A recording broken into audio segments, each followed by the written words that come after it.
Publier une blague sur le président de son pays et être puni de 2 mois de prison, c'est ce qui est arrivé à Elson Tumwin, un étudiant ougandais pour une vidéo sur TikTok. Bienvenue en Ouganda où une vidéo peut vous coûter la liberté.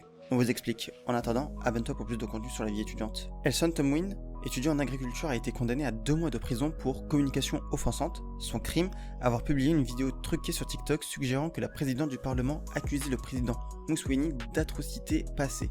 Une simple vidéo qui a déclenché l'ire du pouvoir. Le président ougandais, Yoweri Museveni, est au pouvoir depuis près de 40 ans. À l'approche des élections de janvier 2026, il est encore candidat à 80 ans.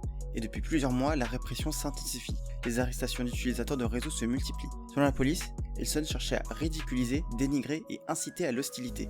Il appelait des coupables à présenter ses excuses, mais a été condamné. Et l'histoire ne s'arrête pas là. Elson a été enlevé début juin alors qu'il était en stage dans une région pétrolière du pays. Il n'est réapparu que 3 semaines plus tard dans un commissariat. Pour Lewis Robongoya, avocat et figure de l'opposition, c'est une détention illégale et une affaire montée de toutes pièces. Et ce n'est pas un cas isolé. En novembre dernier, un autre jeune homme a été condamné à près de 3 ans de prison pour avoir appelé à la flagellation publique du président.